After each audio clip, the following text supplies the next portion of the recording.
हाय दोस्तों, चलो मैं आज आपको एक कहानी सुनाता हूँ दो दोस्तों की। ठीक है सर, सुनाओ। फिर चलो अपनी कहानी में। गुल्लूपुर नाम का एक गांव था जहाँ दो अच्छे दोस्त रहते थे। जैसे गांव का नाम अजीब है, वैसे भी उनका नाम अजीब था।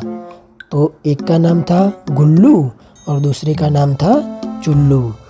उनके गांव के बाजू में एक विशाल जंगल था। जंगल में बहुत सारे जानवर रहते थे। एक दिन वो दोनों जंगल में घूमना चाहते थे, पर जंगल में बहुत सारे जानवर होने के कारण वो बहुत डर रहे थे। लेकिन एक दिन जैसे तैसे उस दोनों ने जंगल घूमने का प्लान बना ही लिया।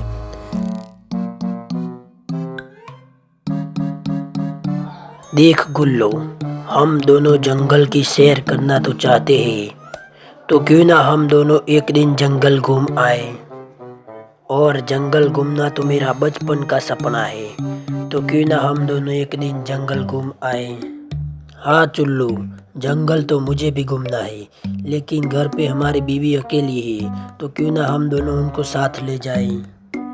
ठीक है, चलो हम अपनी बीवी को पूछते हैं कि वो आना चाहती है या नहीं। अगर आना चाहती है तो हम लोग ले जाएंगे।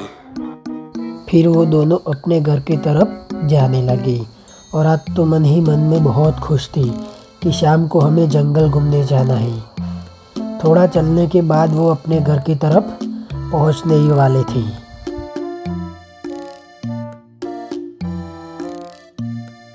गुल्लू अपने घर पे पहुंच जाता है और बाहर उनकी बीवी उनका राह देख रही होती है।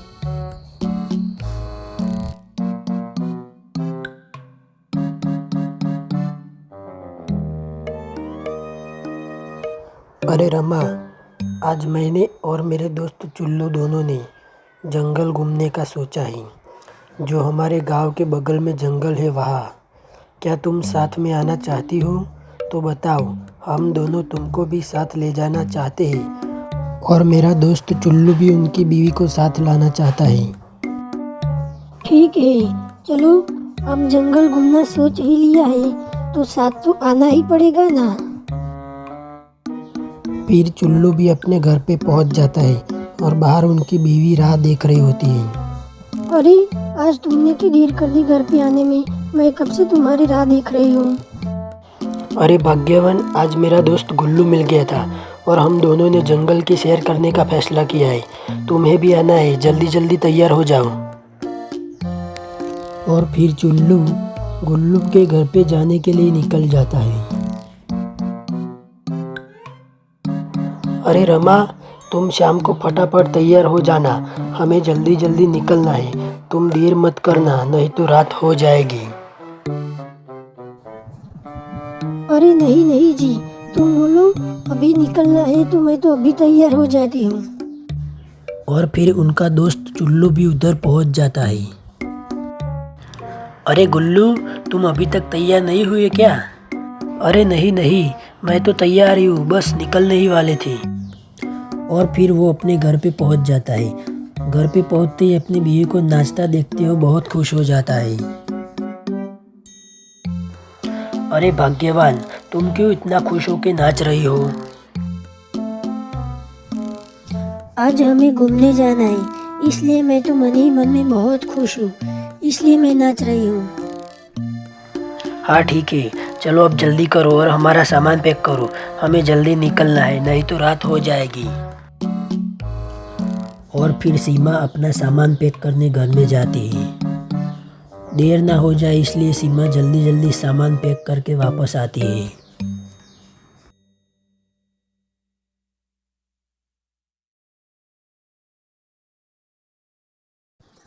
चलो, सामान पैक कर दिया, अब जल्दी जल्दी चलो, नहीं तो देर हो जाएगी जाने में।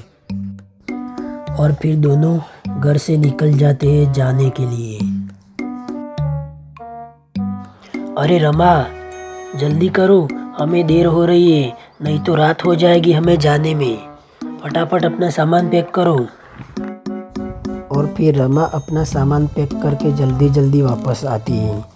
सामान पैक करके वो दोनों अपने घर से निकल जाते हैं जाने के लिए, जहाँ जंगल के बाहर एक रास्ता मिलता है।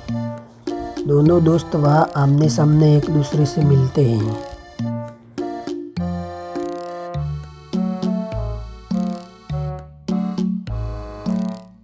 अरे चुल्लू, तुमने तो बहुत देर कर दी। अरे घर पे तुम्हारी भाभी नाच रही थी खुश होके, और सामान भी पैक करना बाकी था, इसलिए देर हो गई। और फिर दोनों दोस्त और उनकी बीवी रमा और सीमा जंगल घूमने के लिए निकल जाते हैं। जाते जाते उनको बहुत देर हो चुकी होती है। थोड़ा आगे जाने के बाद शाम हो जाती है और फिर वो रहने के लिए अच्छी जगह की तलाश कर रहे होते हैं। फिर थोड़ा आगे जाने के बाद अंधेरा होने लगता है, तो चारों डर के मारे धीरे धीरे आगे निकल जाते हैं।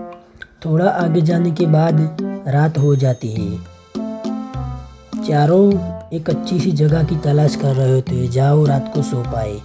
आगे जाने के बाद उनको एक अच्छी जगह मिल जाती है रात को सोने के लिए, और चारों उधर ही सोने का फैसला करते हैं। अरे चुल्लू, क्यों ना हम रात को यही सो जाए, जगह काफ़ी अच्छी है।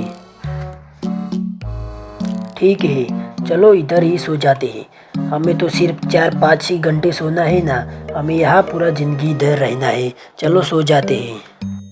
फिर वो चारों उधर ही सो जाते हैं। सोते सोते सुबह हो जाती है, उनको पता ही नहीं चलता। वापस अपने जंगल की सैर की शुरुआत करते हैं। फिर वो चारों अपने जंगल के सफ़र पर निकल जाते हैं, जहाँ उनको जाते जाते बहुत भूख लगती है।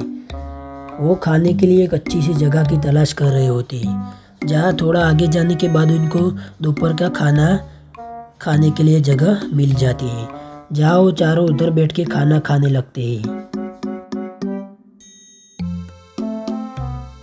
खाना खाने के बाद वो वापस अपने सफ़र पर निकल जाते हैं, जहाँ आगे एक घना सा जंगल होता है। घना सा जंगल देख के वो चारों डर जाते हैं। जैसे ही थोड़ा आगे जाने के बाद झाड़ी में से एक बाघ निकलता है। बाघ को देख के चारों डर जाते हैं और डर के मारे उधर ही खड़े हो जाते हैं। और फिर बाघ की नज़र उन चारों पर पड़ जाती है। बाघ की नज़र पड़ते ही बाघ दहाड़ने लगता है और फिर गुल्लू आगे आके एक डंडा उठा लेता है। जैसे ही डंडा उठाता है, बाघ उनके पीछे भागने लगता है। वो चारों जोर जोर से भागने लगते हैं। बाघ उनके पीछे और वो चारों आगे। भागते भागते वो बहुत आगे निकल जाते हैं और फिर वो अपने गांव की तरफ आ जाते हैं। गांव देखकर फिर बाघ वापस चला जाता है। फिर वो चारों अपने गांव में पहुंच जाते हैं। अगर आज मैंने डंडा नहीं उठाया होता तो शायद बाघ हमारे पीछे नहीं पड़ता। इसलिए हमें जंगल के जानवरों को कभी हैरान नहीं करना चाहिए।